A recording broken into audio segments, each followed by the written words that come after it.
Hello and welcome once again to another episode of Five Guys and a Bible. Once again, we appreciate you watching. It makes it all worthwhile that you're here with us right now. So share the love, and like us and share us, and it would help us out immensely. With that said, let's move on to the question of the moment. And the question of the moment, it's a serious question. And it's a very valid question, and it speaks about end of life care. End of life care. Basically, if we have someone who is maybe in a hospice situation type of thing, or at the hospital where the only reason that they're living is because a machine is breathing for them, and they're no longer eating, they're no longer doing anything else, very little brain activity, is turning the ventilator off, the equivalent of assisted suicide or something like that. So we're going to turn to Jason Schultz first. I know it's rare, but Jason is going to lead us tonight in this subject. So Jason, take it away. Yeah, I'm really glad I got this question. We got this question because, there's actually been a few times over the years where people have had that concern. Because of the medical advances we've made, we can keep a body alive in some pretty extreme circumstances, and then a family is expected to make a decision, and the family struggles with it sometimes to say, well, isn't ending life support the equivalent of assisting suicide? Because what you're doing is you're making a decision for that person to die. And so, I do think it's a good question and one that people need some guidance on. Here's why ending life support and assisting suicide are not the same. Assisted suicide seeks to advance death sooner than it would naturally come. Okay. Life support seeks to prolong life after the point that death would have naturally occurred. So life support can be a good thing, but it has its limits. But in my opinion, assisted suicide never has the potential to be morally good. Just a little bit of guidance for people who are facing sort of that life support, should you end life support decision. Because one of the hardest things as a pastor is when you're called to sit with a family whose loved one's at death's door and trying to bring them some comfort, some spiritual wisdom. It's much easier. I mean, much easier when the person close to death has a testimony of faith in Jesus as their Savior. That's not always the case, and sometimes it's very hard. But in my experience, whether it's someone who is terminally ill with a disease like cancer, or they're close to death because some accident has done some irreparable damage to their body, there comes a point where the family's asked to make that decision. Right? The doctors and the nurses, as medical professionals, they understand the situation better than we might. And so sometimes they'll come to a family and say things like, well, at some point, you'll need to tell us if you just want us to make them comfortable. Or maybe, the time will come when you might need to consider stopping extraordinary measures to prolong life. And when medical professionals start saying things like that, they're usually preparing you for a decision which they believe will need to be made. Right? They bring it up as a possibility, not because they think it might happen, because they're pretty certain that it is coming. And so they're sort of wisely letting the family get used to the idea before putting the question to you again. And so what you need to know is there is a difference between preserving life and prolonging death. Okay? Sometimes in the emotion of the moment, it's really difficult to see a line between those two. Especially for a saved person, though, death is not something that's to just be avoided at all costs. I do think the Bible teaches that using medical means to prolong life and to heal bodies is good, but we also know medicine has its limits. Um, just some advice. It's best if that decision doesn't rest solely on one individual, although ultimately it's going to rest on one individual. The spouse or a parent, something like that, is going to be the decision maker that the medical folks have to hear from. But family, for sure, and sometimes close friends, you need to talk about it and be on the same page. I mean, you're going to live with the decision, and if there's a family member that disagrees with it, it has the potential of causing problems for years. So it's better to give a little extra time than to force a decision on somebody who's not there and doesn't see it that way yet. I've personally never experienced a situation where reasonable people weren't able to find some peace with the dying process, but I am sure it does happen. Lots of prayer is needed, lots of prayer. James tells us if we lack wisdom, ask God. So do can give wisdom and also give peace with the place that wisdom takes you. Ultimately, we know what's going to happen. It will be good for God's people, right? God's going to wipe away every tear from their eyes. There'll be no more death, no sorrow, no crying, no more pain. All former things passed away. So ultimately, that's going to be good if you know God, if you're saved by faith in Jesus Christ. So I've talked long enough. I'm going to turn it over to one of these other guys. Okay, we're going to move one box over to Troy McGahan. Troy, what have you got to say on the subject? Over the years, I've been pastoring now for about 20 years, having done church planning work, pastoring churches. And in that time, I've done a lot of ministry in nursing homes. I've done a lot of ministry in hospitals, and also have been a volunteer chaplain. And I have had to sit in with families that go through this, and it's tough. You know, you sit there and people ask you these questions, and, you know, you feel the weight and burden because they're coming to you with this.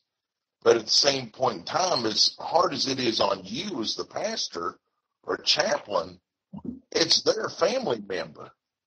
And so you try to be wise, and you try to look at things and try to study them out to see what the proper answer is. First of all, I appreciate Brother Jason laying this out so well. I mean, like Brother Jason said, there's a big difference in assisted suicide and in taking extraordinary measures to prolong someone's life. There comes a point in time whenever you can't do anything else, whenever basically the machine is breathing for them, or whatever it would be. At that point in time, especially if that person is saved, why would you want for them to continue on in that case? And of course, there's also the I've heard people debate before, well, in that case, are they really there if they went on to be with the Lord? You know, man, that's a good question. We'll leave that to the Lord. But my thing is, it gets to a place where it's not doing any good, there's no hope, or so on, let them go. That's just the best thing for everybody, and it brings closure to the family. Now, that's very simplistic, very short, but I think at the end of the day, that's what you got to consider.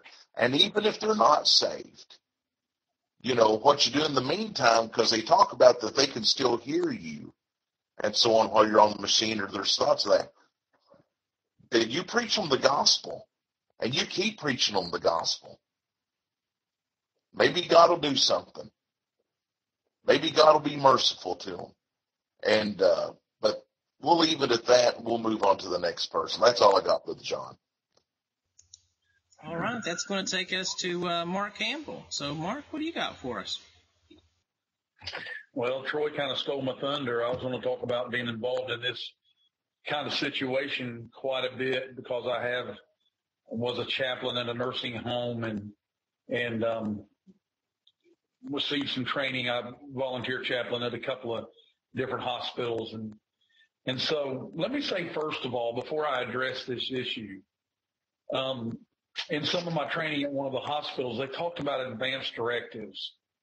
And let me say this is a good reason why you should have all of your advanced directives in order. It's more than a living will.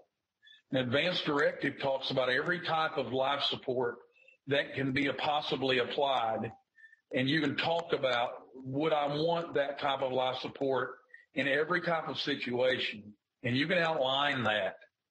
And then if you have that outlined, then it's not an issue for your family. I mean, ultimately, your family can overrule any advanced directive that you might have established already. But if you have that established for your family and for your life, it would make it somewhat easier.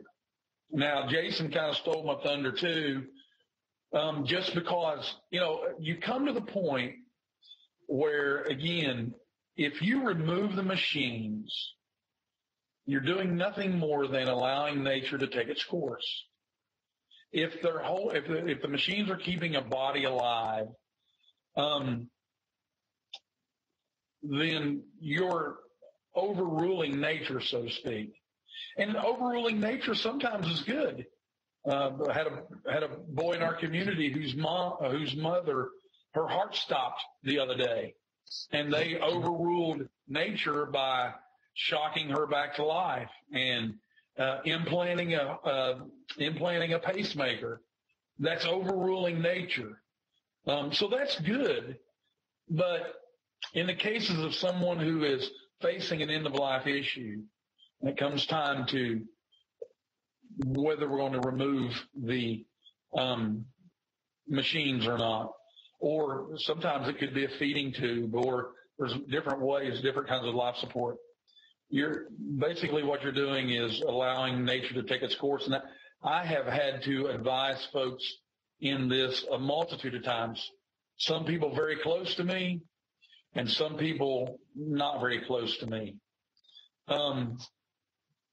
And always, I try to assure them that if you're doing this, you're doing nothing more than allowing nature to take its course.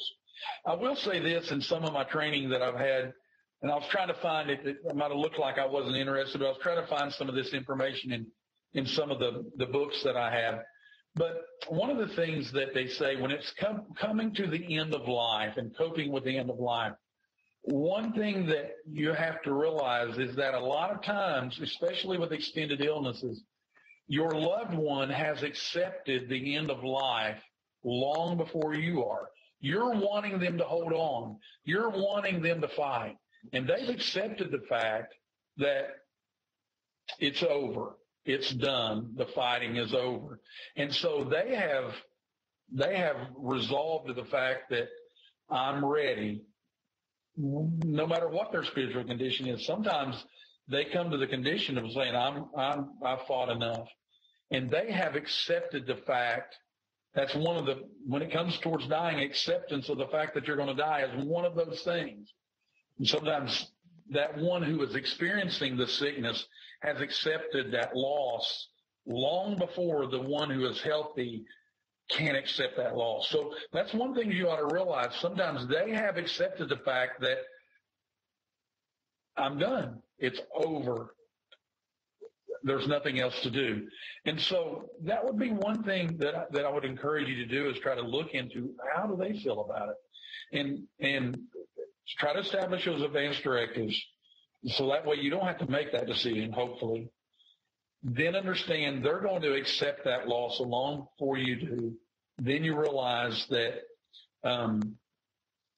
you're doing nothing more than allowing nature to take its course. And sometimes letting the suffering end is a lot more of a blessing to that individual than allowing the suffering to continue on. And, so we've got to recognize that. And listen, God chose to allow people to die. The soul that sinneth, it shall die. All have sinned and come short of the glory of God. So we know that we're all going to go to that path. So if we're allowing someone to experience that, we're not doing anything other than allowing that which is going to come upon all of us to come to pass. And so we can be comforted by that. We're not the one that's bringing it about. The sin that is in this world that came because of Adam's sin is what is causing death to come about. We're not causing it. Death that passes upon all men is causing it. And so by us removing that, we're just allowing that to take place. And I think we can be comforted by that and knowing that it's the way of the world, the circle of life, you might say. It comes in and we're going to go out. Naked I came into this world, and naked I'm going to go back out. And so we're just allowing that to take place. We could talk about it a lot more, but we'll just leave it there and we'll pass it on to the next guy. All right. We're going to move things down here on our row to Todd Bryant. Well, those machines may override nature, but I'm certain that Mark will agree that they don't ever override God's sovereign plan. Hebrews 9 says that it's appointed for man to die once. I know we hear these stories about, well, he died 5 times on the operating table. Well, that's just human language. We judge that he died 5 times by the fact that his heart stopped beating. But I assure you, in the mind of God, that man never once died on the operating table. That's not how it works. It's not like the Spirit's leaving the body and God's saying, no, I changed my mind, go back. And the Spirit leaves the body, no, I changed. God doesn't do that. It's appointed unto man to die once. Even Paul talks about in 2 Corinthians how to be, absent from the body is to be at home with the Lord. So that's when we die, when the Spirit leaves the body. I say all that to say, if a machine is just keeping a person's heart beating and their lungs, inhaling oxygen, you may keep that going for 100 years, but that doesn't mean they're still alive. I think we need to realize that a person dies when the spirit leaves the body. It's not the machines that's keeping them alive. It's God's sovereign act of whether it's their appointed day or not. Now, I'm not suggesting in any way that machines aren't beneficial and can't be helped. Mark told about the lady a few days ago whose heart was shocked back. Well, that was not her appointed day. I mean, God used the means of medical advancement to prolong her life. But for her, there's other people who are shocked back and their heart never starts back. You can't override God's sovereign plan. And so I'm certainly not in any way opposed to hooking somebody to life support. I assure you, if my lovely wife had some type of accident, I would absolutely hook her up and in all prayer hope that we can see some positive movement from her.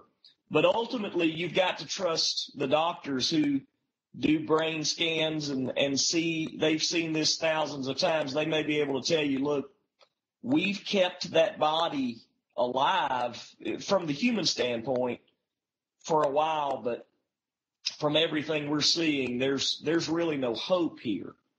You at that point have to be satisfied in the sovereign hand of God and how he has appointed death for all mankind. And it may very well be that the spirit actually left the body days before you actually pull the equipment off of a person. So I don't know how well that meshes with everything that's been said. It's a little bit different approach. I agree with everything that's been said up to this point. But I think it's important to see God's sovereign hand in a person's life and death in this entire deal as well. So I hope that something helps there. Well, I should have went fourth, I think, because I was sitting here thinking about my what I was going to say, and I had about 5 things to say, and slowly Todd whittled each verse away and each thought away. So, wow. Okay, so, number one, first of all, let's just say this. We can still say this. Going on a ventilator, going on a feeding tube, not necessarily always a bad thing, okay? Sometimes we need time for the body to recover from illness, get some antibiotics to work, things like that. It's not always the end of life whenever you mention a ventilator or a feeding tube. But as Jason said, there will come a time when the doctors will start telling you those subtle hints. You know what? If that person is a Christian, then fantastic. You know, the Bible tells us in Ecclesiastes chapter 7, verse number 1, a good name is better than precious ointment, and the day of death than the day of one's birth. We should rejoice in that fact that that race has now finally been run. That person can go and be in the presence of the Lord. There is no greater blessing than that. I mean, after all, isn't that really what we all desire? I had the pleasure of knowing a dear saint one time who was reaching the end of his life, and, you know, he told the doctors, he said, you know, you're spending an awful lot of money for you to keep me out of heaven a little bit longer. And how true is that, you know? When we have such great riches waiting for us, why cling to this earth, right? But I will tell you this, though, as well, and that is, as Brother Mark said, and as Brother Troy might have said, you know, there are people, though, that don't know the Lord, and that's tough. That's a tough time. You need to tell them the gospel of Christ, because in the end, that's the only hope we have. Yes, it's true that it's appointed man wants to die, but then after this, what? Comes judgment. Now, our judgment for the saved are those that our sins have been judged on the cross. But the judgment that comes for those that are lost is certainly much worse. So keep preaching the gospel all the way to the end. We can't override the sovereignty of God, as Brother Todd said. And it might be, hey, you know what, it might be, and it's happened, that plug is pulled and boom, those lungs start working. But we don't know. But preach the gospel all the way to the end. And we don't know what's going on inside the head. We don't know who's there, who's really not there. We don't know all that. I'm boring Mark to death up there. He's yawning.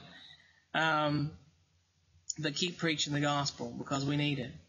Hey, and don't just preach it to those that are dying. Man, the world's dying every day. Nobody knows if we have tomorrow. So why not tell somebody else? Maybe even that young person, that middle-aged person who doesn't know Christ. Keep telling them the gospel too, because none of us have a promise of tomorrow.